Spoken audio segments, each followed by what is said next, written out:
Hey, what's up folks, and welcome to my first video for Siege of the Atlas, and I'm going to offer up a handful of trap and mine build ideas that I think are interesting for the upcoming patch, and I'm going to touch on Explosive Trap 2 towards the end.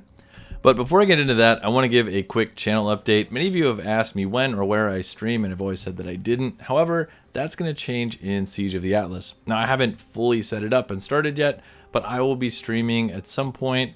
So if you're interested in whatever random thing I'm testing, or if you have a question about a build or something random, feel free to stop on by. I'll leave a link in the description below. Okay, the first build I want to highlight is Exsanguinate Reap Miner. This is a build I played a lot in Settlers, and I league started in Frisia, and is an extremely capable opening weekend bossing build. It's capable of full clearing multiple screens when mapping, and when built correctly is also a very capable bosser. I did a lot of Voidstone and Shaper carries opening weekend with this build, and it has a lot of things going for it. So pros, Exsanguinate is a 0 duration projectile, which means instant screen-wide hits, and chains only take a single server tick. Freeze itself is an amazing defensive layer. I was doing T17s I had no business being in with kind of scuffed gear just by virtue of being able to freeze things. It's fast, it can be played as self-chill later in the game. I did a sub 2-minute Uber Shaper with a high budget version of this build in Settlers, and one of my criteria for builds that I personally play is how fast can I turn bossing laps, because that has a direct correlation to how much currency I can earn. It's flexible as a shell because it's Trickster. It can be played tanky, it can be played glass cannon, kind of whatever you want it to be. Physical damage conversion means you get one of the best scaling vectors in the game, and it directly benefits the new Merc prefix for +2 chains, which means you get a 7-link Exsanguinate for the cost of accommodating some gear. Now obviously every build has some downsides. One of them is you can't really start with Exsanguinate, at least not off the beach or even really in campaign. It's kind of terrible in campaign. So I've leveled as a Power Siphon Miner, which is very smooth, and even though it's nerfed in 3.26, it's still going to be an exceptional campaign runner. But if you're looking for a skill that you play off the beach all the way through the end game, this is not going to be it. It doesn't scale as well as Explosive Trap, which I typically take into bossing encounters. It means you'll need more investment in order to get into bosses. However, it should have more than enough damage to do invitations and things like that pretty comfortably, even on low budget. When I'm bossing opening weekend, I'm going to be doing a gem swap for Reap. Now you don't have to do that for the entire game. In fact, Exsanguinate has more than enough damage and late game, but you're probably going to want to use Reap because you get a substantial damage boost just switching the gems out. The last downside is that if you're looking for a bosser, this is not going to be very new player friendly. It's very functional, but you'll have to know boss mechanics. Alright, the second build I want to highlight is rolling Magma Miner as Saboteur. The new Ascendancy with a baby Nimbus is a huge upside for a skill like rolling Magma. There's a guy named That's Real Nito that does a lot of build interaction videos where I saw this first in Settlers, and honestly it just looks like a lot of fun to play. I actually have done a lot of testing with this configuration, and once I saw the Sabo change, I know Palstron has also been doing league start testing with this and has done rolling Magma in the past, cast on crit, and he knows it really well. In my own testing, the clear and leveling feels pretty good, if a bit weird with the random projectiles, and the visuals are pure cancer, but it's sort of a classic Path of Exile, chaotic type of build. Leveling felt excellent once you're able to trade out of self-cast for mines, and honestly it's just super solid. If I can sort out how to opening weekend boss with it, there is a chance I'll league start this instead of Exsanguinate Reap Miner. Either way, I think Palstron and maybe Garotha has some content coming for it. You should head over to their channels and check it out. I'll drop links in below if you're not familiar with who those are. There are a few interesting interactions with rolling Magma to know about before committing, but the gist is that chains work in a slightly different way with rolling Magma than other skills. So each bounce is considered a chain, and additional chains can hit the same target. So you scale a bunch of AoE, you get some additional projectiles, and then you chain in a sort of open area. Now, one thing I want to point out is that chains can terminate early if they hit terrain. Now, this isn't super obvious. I'll show you what this looks like, but you can see that when I cast, all of these magma balls just sort of disappear the moment they hit something that is not the ground. It can only chain off the ground unless you have something like Ricochet from Deadeye.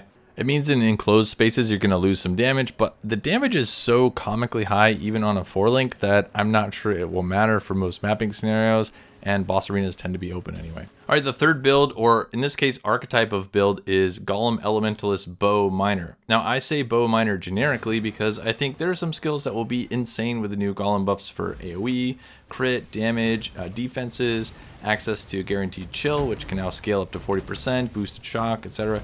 all of it is kind of nuts. And then throw on top of that the topside wheels for damage, which are insane for things like Eye Shot of Penetration or Explosive Arrow or Fizz Conversion Tornado Shot, all of which can be played as miners. And you get access to mine scaling, near instant attacks, so you can use better bases like Harbinger bows, which have a much higher base physical damage, and you would never use it on a Deadeye, and so on and so on. Now, I'm not going to make a guide for this, I just don't have time before League starts, but if you are looking for inspiration, Arrow has done multiple iterations of Eye Shot of Penetration Miner, and the concepts all transfer. You basically use a Mana Forged Arrow setup with mines to get Leech, Cull, Cast on Crit Tornado for more damage to Shotgun, and so on. I will almost certainly level an Elementalist at some point during this league and do some more testing with it, but just based on the numbers from patch notes, it looks really strong overall. You can still get more than enough projectiles with Fury Valve or the bow suffix and on quivers, and I've played many of these types of builds on Trickster, and I don't think you need the extra projectiles from Deadeye, and Elementalist would probably be the default for these types of builds for me now. Now, the last build I think is still going to be one of the best opening weekend bossers is Explosive Trap Trickster. And that's not really a surprise if you've seen any of my content. It was barely touched in the patch notes. The way that I build it out, I use 7 different masteries, so I lost 7% damage from Polymath, which I don't think I would notice too much. And I lost a little bit of evasion ES, but since I'm doing a hybrid build, it's also not that big overall. The Elemental Mastery was nerfed. However, I use Elemental Weakness and a Balance of Terror, so that's sort of a non-issue. The pros for Explosive Trap are that it's just going to be one of the best opening weekend bossers. It scales damage on a budget harder than almost any other skill.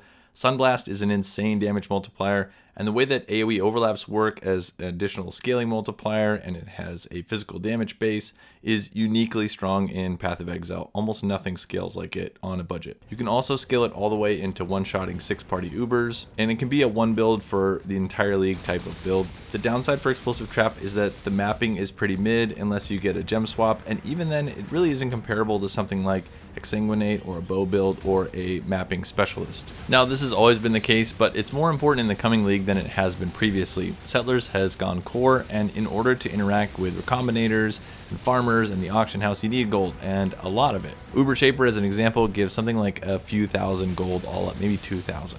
Let's say you're doing huge numbers of them opening weekend, like 15 an hour, which would be a huge number on day 3, almost unrealistic number. You're going to be gold starved, and so you're going to have to do mapping and bossing. And until they fix the amount of gold that Ubers and other bosses drop, it's just the reality of the situation. You can't live in a boss farm as much as you used to be able to.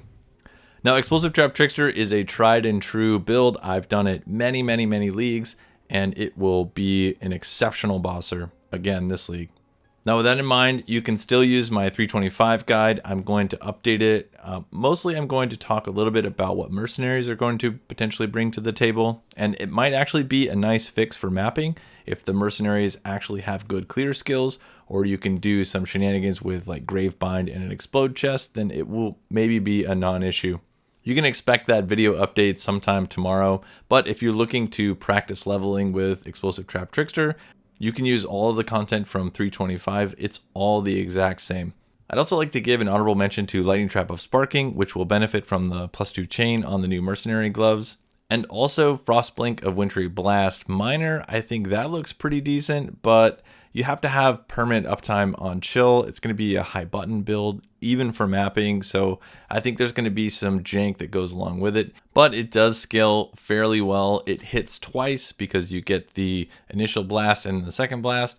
And if you can somehow solve permanent uptime chill, it could be really strong. But realistically, you're almost never going to have permanent uptime chill. You're probably going to be reliant on a triggered spell or maybe skitterbots. All right, that's all I've got. Thanks for watching. I'll catch you on the next video.